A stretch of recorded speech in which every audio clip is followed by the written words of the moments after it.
ಜನಸಾಮಾನ್ಯನ ದೃಷ್ಟಿಯಿಂದ ಒಂದು ಸರಳ ಪ್ರಶ್ನೆಯನ್ನು ಕೇಳ್ತೀನಿ ದಿಂಗಾಲೇಶ್ವರ ಸ್ವಾಮೀಜಿಗಳೇ. ವೀರಶೈವ ಲಿಂಗಾಯತರು ಗಣೇಶನ ಹಬ್ಬ ಮಾಡಬೇಕು ಮಾಡಬಾರ್ದು? ಇಲ್ಲೇನಿದೆ ಅಂತಂದರೆ, ನಮ್ಮ ವೀರಶೈವರು ಅಂತ ನಾವೇನು ಕರಿತೀವಲ್ಲ, ಲಿಂಗದ ಪೂಜೆಯ ಮುಂದೆ ಇನ್ಯಾವುದು ಬೇಡ ಅಂತಕ್ಕಂಥದ್ದು ಇರೋದಂತೂ ಸತ್ಯ. ಓಕೆ. ಈಗ ಉದಾಹರಣೆಗಾಗಿ ಅಂಬಿಗರ ಚೌಡಯ್ಯನ ವಚನ, ಕಟ್ಟಿದ ಲಿಂಗವ ಬಿಟ್ಟು ಬೆಟ್ಟದ ಲಿಂಗಕ್ಕೆ ಹೋಗಿ ಹೊಟ್ಟೆ ಅಡಿಯಾಗಿ ಬೀಳುವ ಲೊಟ್ಟೆ ಮೂಳರ ಕಂಡರೆ ಎಡಪಾದರಾಕ್ಷಿಯ ತೆಗೆದುಕೊಂಡು ಲಟಲಟ ಹೊಡಿಯಂದ ನಮ್ಮ ಅಂಬಿಗರ ಚೌಡಯ್ಯ ನಿಜ ಶರಣ. ಇದು ಬಸವಣ್ಣನವರ ಪ್ರಭಾವಕ್ಕೊಳಗಾಗಿರ್ತಕ್ಕಂತಹ ಅಂಬಿಗರ ಚೌಡಯ್ಯನ ವಚನ. ಹೌದು ನೋಡಿ, ಆತ ಏನು ಹೇಳ್ತಾನೆ ಸ್ಪಷ್ಟವಾಗಿ, ಏನನ್ನ ಕಾಣಬೇಕಾಗಿದೆ ನಿನ್ನ ಲಿಂಗದಲ್ಲಿ ಕಾಣು ಅಂತ ಹೇಳ್ತಾನೆ. ಇದನ್ನ ಎಲ್ಲವೂ ಈಗೇನು ವಚನ ಸಾಹಿತ್ಯವನ್ನು ಬಿಟ್ಟು ಉಳಿದ ಸಾಹಿತ್ಯ ಅಂತ ನಾವೇನು ಕರಿತೀವಿ, ಅವರು ಅದನ್ನೇ ಹೇಳ್ತಾರೆ. ಅವ್ರು ಯಾರು ಅಲ್ಲಿ ಹೋಗು ಇಲ್ಲಿ ಹೋಗು ಅಂತೇನು ಹೇಳೋದಿಲ್ಲ.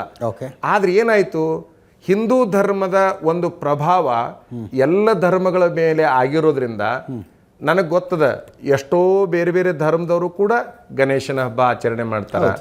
ಗಣೇಶನ ಪೂಜೆಯನ್ನ ಮಾಡಬಾರ್ದು ಅಂತ ಹೇಳಿ ಈಗ ಇವ್ರು ಹೇಳ್ತಾರಲ್ಲ, ಗಣೇಶನ ಹಬ್ಬ ಹುಟ್ಟಿದ್ದು ಯಾವಾಗ ಹೇಳ್ರಿ ನೋಡೋಣ ದಯವಿಟ್ಟು. ಸ್ವಾತಂತ್ರ್ಯವನ್ನು ತಂದುಕೊಳ್ಳುವ ಸಲುವಾಗಿ ಹುಟ್ಟಿದ ಹಬ್ಬನೇ ಹೊರತಾಗಿ ಸಾರ್ವಜನಿಕ ಗಣೇಶ. ಒಂದೇ ನಿಮಿಷ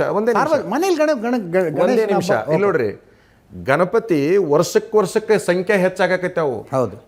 ಬಾಲಗಂಗಾಧರ ತಿಲಕರು ಈ ಗಣೇಶ ಚೌತಿ ಕಾರ್ಯಕ್ರಮವನ್ನು ಜಾರಿಗೆ ತಂದಿದ್ದು ರಾಷ್ಟ್ರವನ್ನು ಒಕ್ಕಟ್ಟು ಮಾಡಲಿಕ್ಕಾಗಿನೇ ಹೊರತಾಗಿ ಮತ್ತೊಂದು ಅದಕ್ಕೂ ಅಲ್ಲ. ದಯವಿಟ್ಟು ಆ ಪೂರ್ವದಲ್ಲಿ ಗಣೇಶನ ಪೂಜೆ ಕೇವಲ ಪುರೋಹಿತರು ಮಾಡ್ತಾ ಇದ್ರೆ ಹೊರತಾಗಿ ಮನೆಯಲ್ಲಿ ಮಾಡ್ತಿದ್ದಿಲ್ಲ. ಈಗ ಅದೊಂದು ಫ್ಯಾಷನ್ ಅನ್ನೋಷ್ಟರ ಮಿಟ್ಟಿಗೆ ಬಂದ್ಬಿಡ್ತು. ನಮ್ಮ ಮನೆಯೊಳಗೆ ಗಣಪತಿ ಇಟ್ಟಿಲ್ಲ ಅಂದ್ರೆ ಮಗ್ಗಲ ಮನನವ್ರು ಏನಾರು ತಿಳ್ಕೊಂಡ್ರಪ್ಪ ಅನ್ನೋದಕ್ಕೆ ನಾನು ಒಂದು ಗಣಪತಿ ತಂದು ಹಿಡ್ದೆ. ನಿಮಗೆ ಹೇಳೋದಂತಂದ್ರೆ ಎಲ್ಲ ಬಾವಿ ಮುಚ್ಚಿದ್ದ ಗಣಪತಿಯಿಂದ,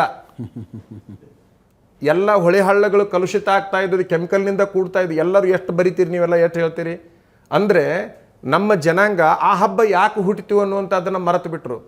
ನೋಡಿ, ಎಷ್ಟೋ ಕಡೆ ಗಣಪತಿ ಇಟ್ಟವರು ಹುಡುಗರೆಲ್ಲ ಕುಡುಕರಾಗ್ತಾ ಇದ್ದಾರೆ, ರಾತ್ರಿ ಎಲ್ಲ ಇಸ್ಪೇಟ ಆಡಿ ಮನಿ ಹಾಳು ಮಾಡ್ತಾ ಇದ್ದಾರೆ, ರಸ್ತೆಗಳಲ್ಲಿ ಹಗ್ಗ ಹಿಡಿದು ಏನು ರೊಕ್ಕ ವಸೂಲಿ ಮಾಡ್ತಾ ಇದ್ದಾರೆ. ಅವ್ರು ಆ ಊರಿಗೆ ಸಂಬಂಧಪಟ್ಟವರಲ್ಲ. ನಿರಂತರ ಎಷ್ಟು ಅದರಿಂದ ವಾತಾವರಣ ಕೆಡ್ತಾ ಇದೆ ಅಂತಕ್ಕಂಥದ್ದನ್ನು ಯಾರೂ ನೋಡ್ತಾ ಇಲ್ಲ. ಯಾವುದರ ರಕ್ಷಣೆಗಾಗಿ ಅದು ಹುಟ್ಟುವಂತೋ ಅದರ ಬೇರೆ ದಾರಿ ಹಿಡ್ಕೊಂಡ್ಬಿಡ್ತದು.